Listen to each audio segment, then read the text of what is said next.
Bacaan dari kitab kedua Tawarikh. Ketika Israel diperintah oleh Raja Zedekiah, semua pemimpin di antara para imam dan rakyat berkali-kali tidak setia.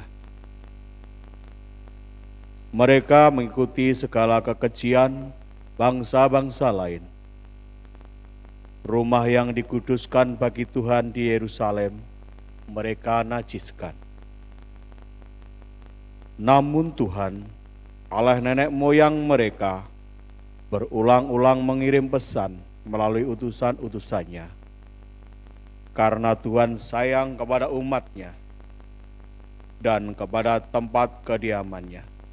Tetapi mereka mengolok-olok para utusan Allah itu, menghina segala firman Allah, dan mengejek nabi-nabinya.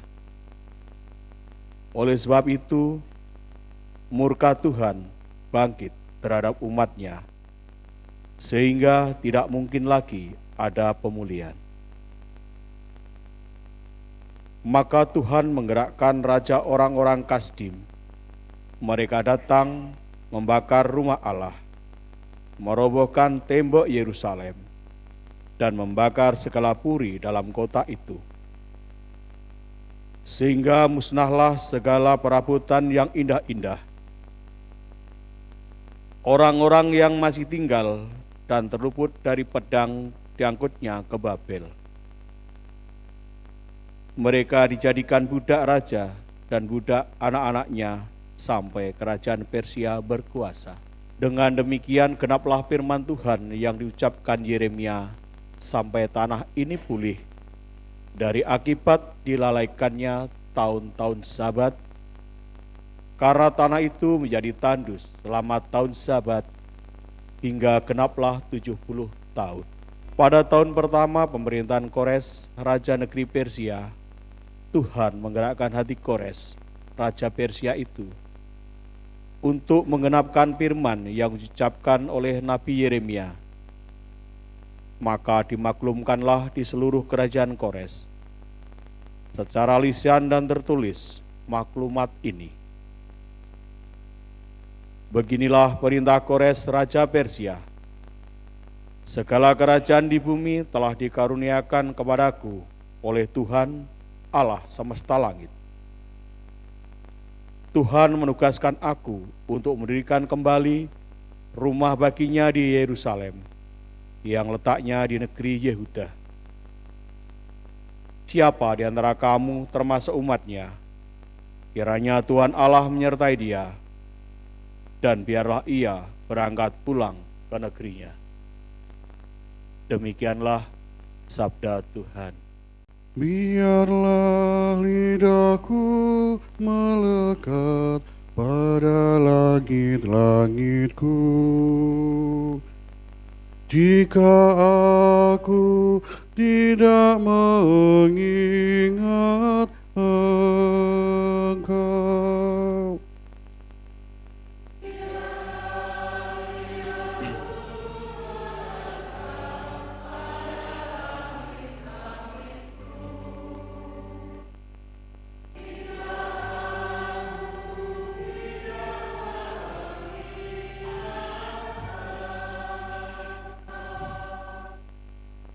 Di tepi sungai-sungai Babel, di sanalah kita menangis apabila kita mengingat Sion.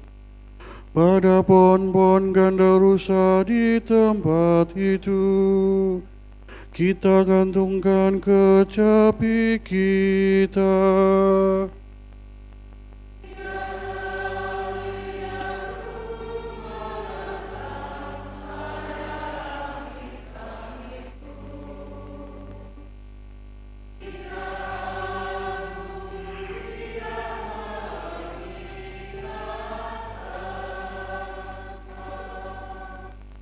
Sebab di sanalah orang-orang yang menawan kita, meminta kepada kita, memperdengarkan nyanyian, dan orang-orang yang menyiksa kita, meminta nyanyian sukacita.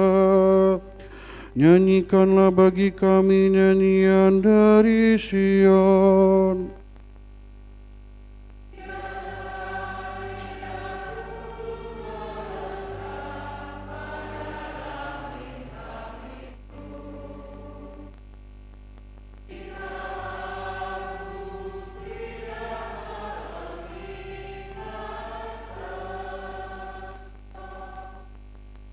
Bagaimanakah mungkin kita menyanyikan nyanyian Tuhan di negeri asing, jika aku melupakan Engkau, ya Yerusalem? Biarlah menjadi kering tangan kananku.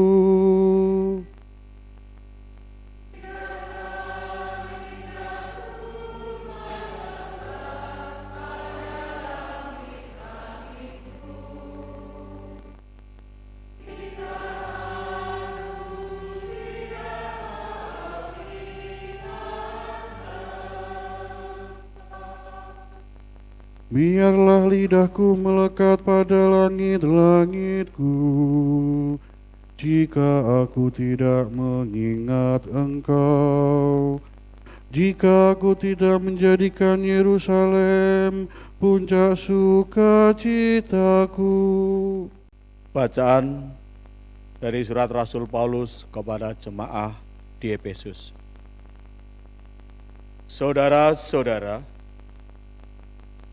terdorong oleh kasih karunia-Nya yang besar, yang telah dilimpahkannya kepada kita, Allah yang kaya dengan rahmat telah menghidupkan kita bersama dengan Kristus.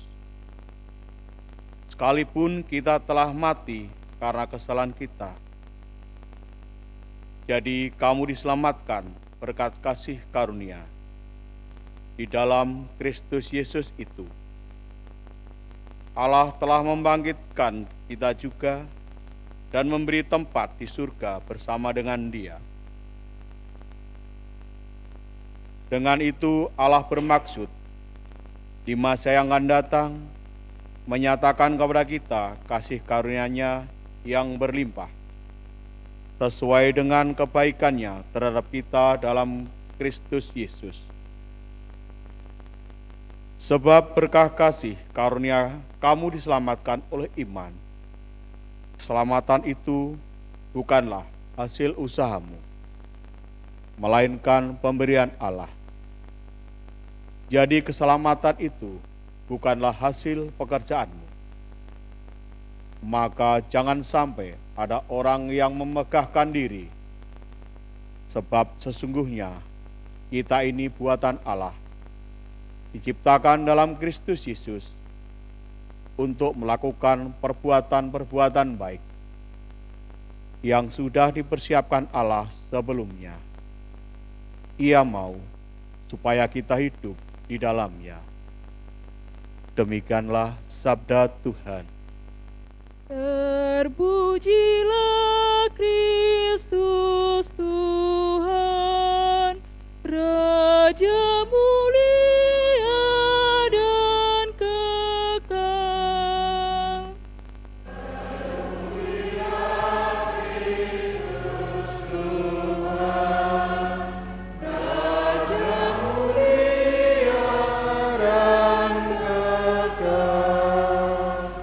Begitu besar kasih Allah akan dunia, sehingga Ia mengadungkan anaknya yang tunggal, supaya setiap orang yang percaya kepadanya beroleh hidup yang kekal.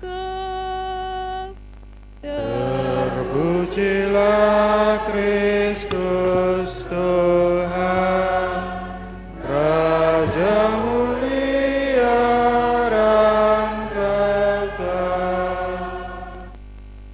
Tuhan bersamamu dan bersama rohmu. Inilah Injil suci menurut Yohanes. Dimuliakanlah Tuhan. Sekali peristiwa, Yesus berkata kepada Nikodemus yang datang kepadanya pada waktu malam, "Sama seperti Musa meninggikan ular di padang gurun, demikian juga Putra Manusia harus ditinggikan, supaya setiap orang yang percaya kepadanya beroleh hidup kekal. Karena Allah begitu mengasihi dunia ini sehingga Dia telah mengaruniakan Putranya yang tunggal, supaya setiap orang yang percaya kepadanya tidak binasa, melainkan beroleh hidup yang kekal. Sebab Allah mengutus Putranya ke dalam dunia, bukan untuk menghakimi dunia, melainkan supaya dunia diselamatkan melalui Dia. Siapa saja yang percaya kepadanya, ia tidak akan dihukum. Siapa saja yang tidak percaya, ia telah berada di bawah hukuman, sebab ia tidak percaya dalam nama Putra Tunggal Allah. Inilah hukuman itu. Cahaya telah datang ke dalam dunia, tetapi manusia lebih menyukai kegelapan daripada cahaya, sebab perbuatan-perbuatan mereka jahat.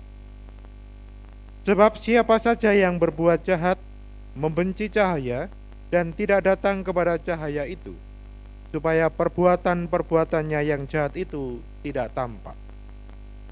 Tetapi siapa saja yang melakukan yang benar, ia datang kepada cahaya, supaya menjadi nyata bahwa perbuatan-perbuatannya dilakukan di dalam Allah.